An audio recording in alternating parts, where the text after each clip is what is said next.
আজকে সকালে আবার শুনলাম যে না তার তো বাড়িতে উনি তো অফিস টফিসে যেতে পারছেন না, কিন্তু যেটা তোমাকে দেখতে যেতে হবে।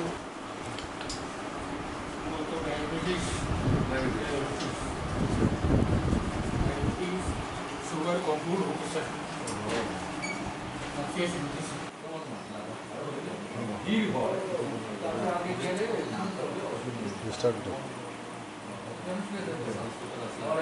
এখনই আপনি ভাবছেন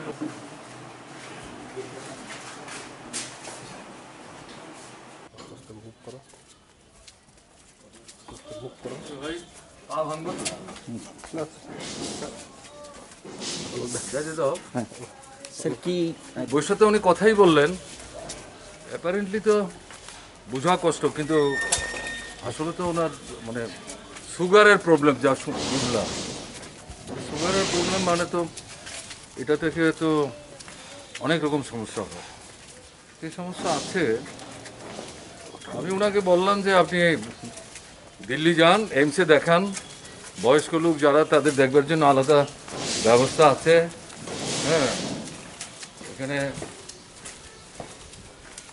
বোধহয় আপনার প্রবলেম যা সেটা থেকে রিলিফ পাওয়ার মতো অ্যাডভাইস এখানে ডাক্তারবাবুরা নিশ্চয়ই দেবেন, আমার যা অভিজ্ঞতা আর কি। তো আমি তো দেখলাম যে উনি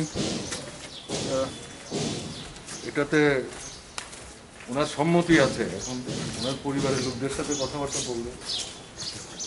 স্যার এর বাইরে একটা বিষয়, রাজ্য বিধানসভার অধিবেশন শুরু হচ্ছে, আপনাদের কি ভূমিকা বা বিশেষ কোনো আলোচনা আমি থাকবে? এখন এখানে একজন অসুস্থ লোককে দেখতে এসেছি, এখানে কোনো রাজনীতির কমেন্ট নেই।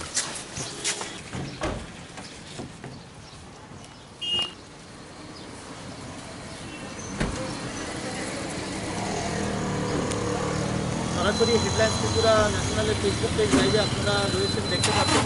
কিছুক্ষণ আগেই রাজ্যের বিরোধী দলনেতা মানিক সরকার এবং সিপিআইএম বিধায়ক তপন চক্রবর্তী রাজ্যের রাজস্ব মন্ত্রী এনসি দেববর্মার সাথে দেখা করলেন। এনসি দেববর্মার যে বাসভবন রয়েছে ওখানে এনসি দেববর্মা, রাজ্যের রাজস্ব মন্ত্রী এনসি দেববর্মার সাথে দেখা করলেন বিরোধী দলনেতা রাজ্যের মুখ্যমন্ত্রী মানিক সরকার।